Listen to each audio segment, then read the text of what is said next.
My name's Bob. I am a sidelined employee working for a certain publishing company. This year, I'm hitting the big 40 and still haven't settled down. Now, that's not to say I've never had a girlfriend. I had one back in college. We met at a literary club, bonding over a shared love for a particular novelist, which led us to dating. After graduating, we stayed close since we worked near each other, and our relationship was as solid as ever.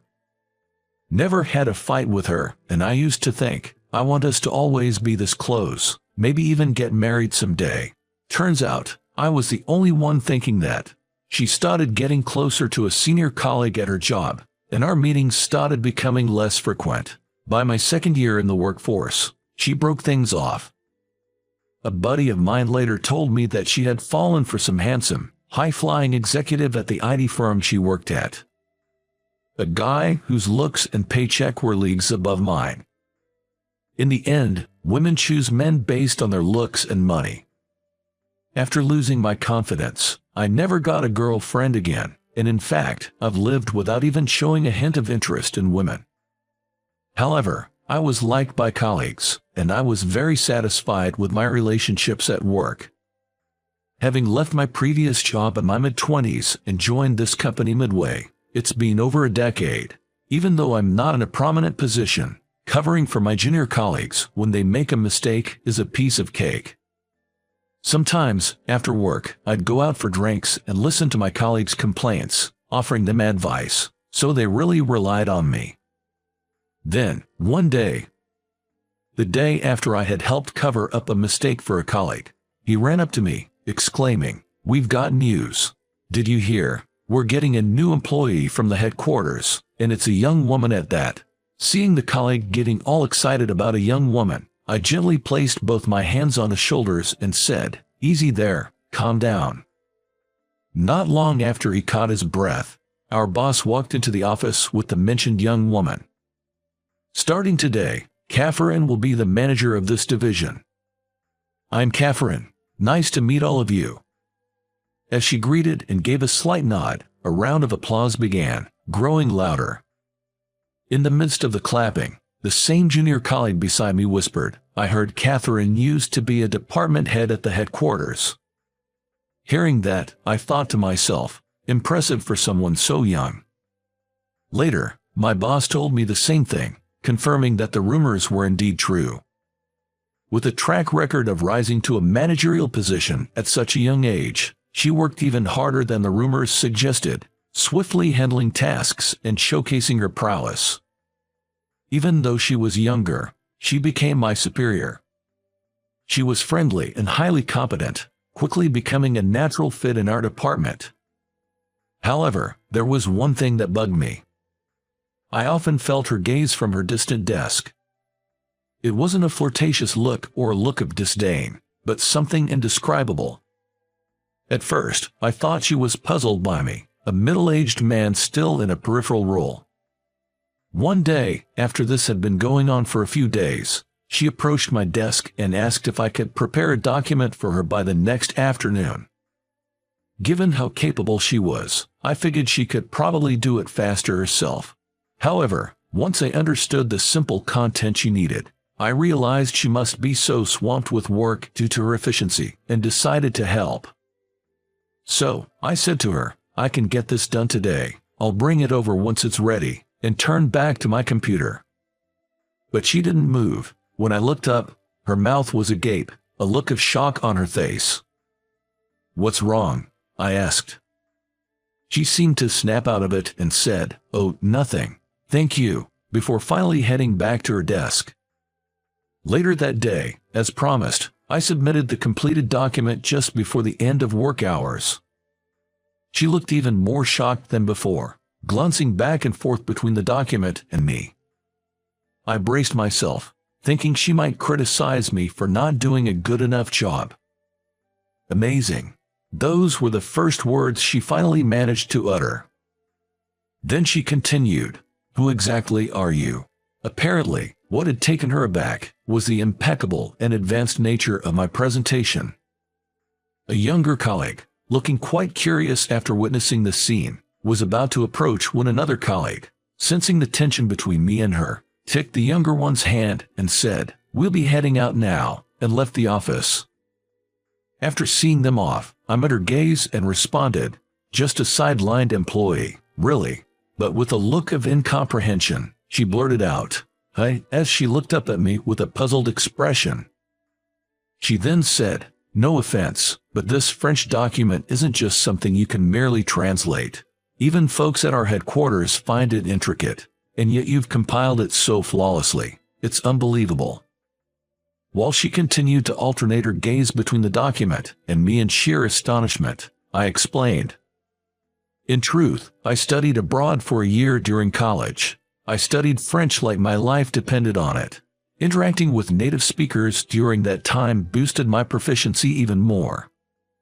Hearing my explanation, her expression of shock remained unchanged. "I get that you know French, but this document contains information that isn't just French-based. For a typical employee, translating non-French parts takes time, but you've done it so quickly. Just how many languages can you comprehend?" I simply responded with, "About 5, stating only the fact." At my brief response, she looked even more startled, almost as if she'd seen a ghost. "I can't believe someone of your caliber isn't in a top position here or at the headquarters," she said, holding her head in disbelief. Simply stating the truth and receiving such a reaction made me feel like I had done something wrong. An awkward silence ensued. After a brief pause, she looked at me with a smile, as if to shake off the previous tension. She then began to reveal the true reason behind requesting the document from me. "To be honest, ever since my first day here, I've been astounded by your work ethic, Bob. Given your age and the quality of your work, it wouldn't be surprising if you were making at our headquarters. I always wondered why, hence, to gauge your capabilities, I had you work on this intricate document. From what I've heard, Bob, you left your previous job, joined this company midway, and have been in a low-profile position for over a decade. Don't you ever want to climb the corporate ladder?" When she said that to me, I wondered if other colleagues had the same doubts about me. But I wasn't too interested in things like promotions or fancy titles. When I mentioned this, she laughed and said, "You're an interesting guy." From that day on, the difficulty of the tasks given to me increased dramatically. And later on, she asked me to accompany her to a meeting at the headquarters. Although reluctant, I agreed and headed to the headquarters. It was my first visit to the headquarters since my mid-career interview, and I was a bit nervous. The meeting was about an upcoming business book for young people. Before the meeting started, I had thought I'd just attend and not voice my opinions, but once it began, I couldn't suppress my thoughts. Before I knew it, I was suggesting various ideas, and most of the employees at the headquarters nodded in agreement, their faces showing astonishment. The CEO was also present, and after the meeting, I was called into his office. I went with Catherine. "Well, Catherine was right. You're really talented, Bob. We shouldn't let talent like yours go to waste. I'd really like you to join our editorial team at the headquarters and fully utilize your abilities." Taken aback by this sudden offer, I said, "Me, really?" The CEO cut me off, covering my hands with his own, and firmly said, "I'm counting on you." I still wanted to decline, but I felt I couldn't let down the CEO with the expectation he poured into that handshake. I murmured to myself, "I'll give it my best shot," and then replied, "Understood." I was transferred to the editorial department shortly after. When Catherine was transferred from the headquarters to my previous office, everyone was wondering why such a competent person was transferred, but this time, the looks I received were the exact opposite, cold and skeptical. "This old guy is getting transferred to the headquarters now. Wasn't he just a regular office worker all this time? Is he up for it?" When I first transferred, I often heard such comments. But I couldn't let that get me down. I had to deliver results here, to meet the expectations of the CEO and Catherine. From then on, I worked tirelessly, paying no mind to the stares and whispers. The hard work paid off. Eventually, Even the employees who had once looked down on me began to recognize my contributions. The sense of fulfillment in this environment was something I never experienced in my previous position. I have grown fond of this workplace. One day, after getting used to my role at the headquarters, I was having lunch at my desk. While eating lunch at my desk, I got an email from Catherine. "Want to go out for drinks after work today?" Thinking about it, since I transferred to the headquarters, I hadn't really hung out with Catherine outside of official meetings. I owe her a lot for how far I've come, so I thought it'd be good to go as a way of saying thanks. When I arrived at the designated bar, Catherine had already started drinking. Catherine noticed me and waved her hand with a relaxed expression that she would not show at work. "I've heard from the CEO and some folks at the office. Sounds like you're doing great, Bob." "Well, not really. I'm just finally getting used to the job and the office vibe. It's been busy every day." After giving each other an update, she asked, "Can I ask you one question?" She asked with a slightly different, more serious look in her eyes than before. I didn't say anything but just nodded in response. "Why were you, Bob, who is so talented, settled in such a backbench position?" Being a lightweight drinker, I was already tipsy after only drinking half a mug of beer. Maybe because of that, I started sharing a story I'd never told any of my colleagues before. I actually graduated from Harvard, but on the resume I submitted to this company, I listed a different university. I couldn't see her face, but I could guess she probably had the same shocked expression she showed when she managed to understand a challenging document in a short time. Ignoring her reaction, I continued my story.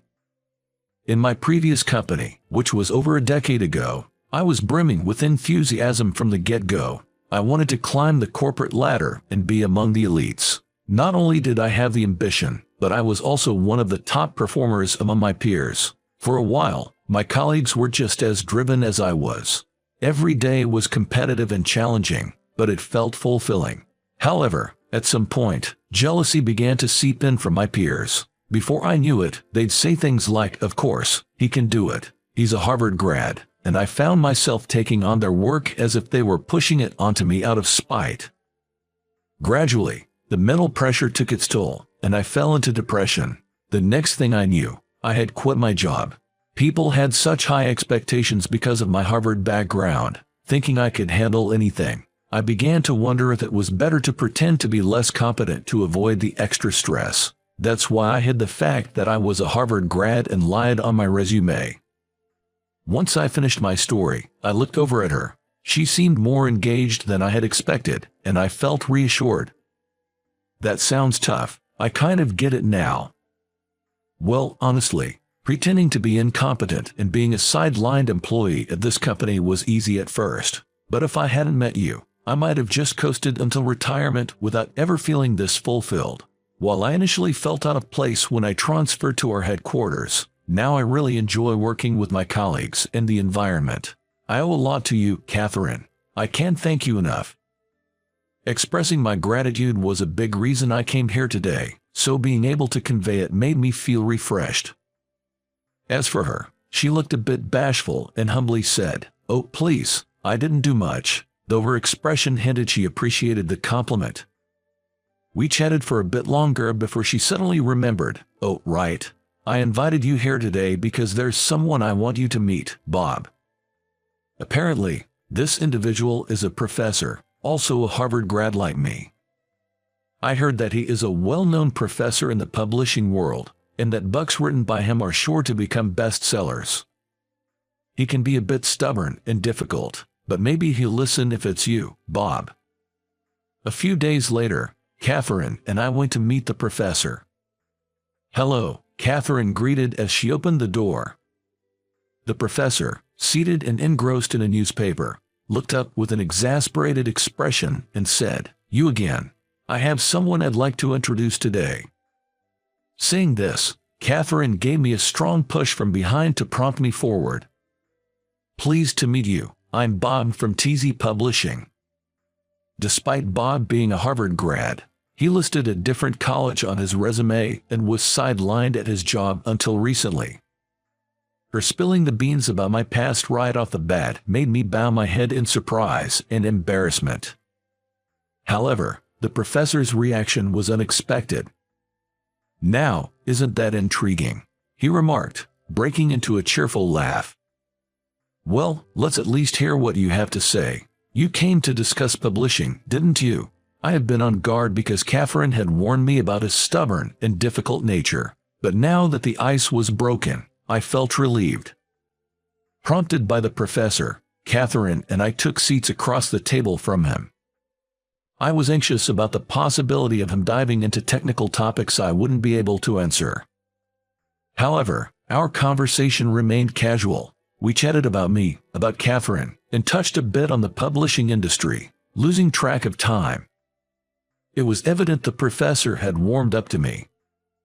"Man, Bob, you're not only entertaining but also sharp. If you'd be the lead editor, I'd consider publishing with your agency." "Really?" "Yes. But if we're doing this, we're aiming for a bestseller. I don't want to compromise on the content, so give it your all, Bob. I'm counting on you." And with that, I had won his favor, and, just as Catherine had hoped, we got to discuss publishing. "We did it, Bob. With your persuasion, even that stubborn professor was moved." I modestly replied, "It wasn't all me. I didn't do much, but deep down, I was ecstatic like never before. I couldn't believe I'd have the chance to work with such an esteemed individual like the professor in my life. The thought alone made me look forward to each new day." The business book for young adults that the professor and I collaborated on was a massive success. I was convinced that, with the professor, we could produce future classics, and so I delved even deeper into my work. That effort was never in vain. The books the professor and I released kept hitting the bestseller list, and my presence in the editorial department had grown immensely compared to before.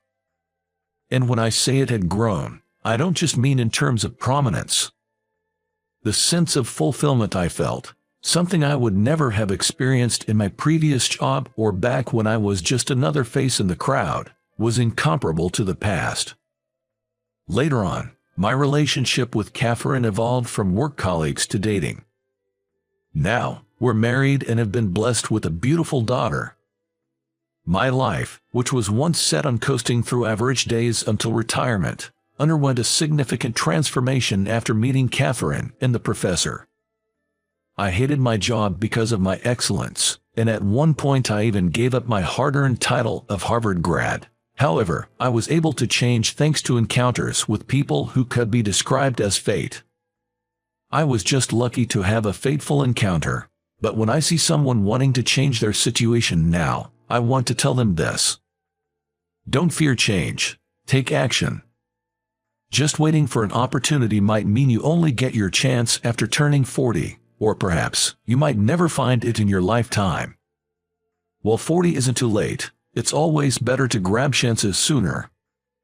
If you seize opportunities early, you can enjoy longer and more fulfilling days. To those who are content with their current state, I'd like to ask, is that truly the best you can do? Thanks to the professor, there's no denying that I've become known as an editor with a string of bestsellers. But since the day the professor told me he liked my work, I've poured my heart and soul into my job day and night.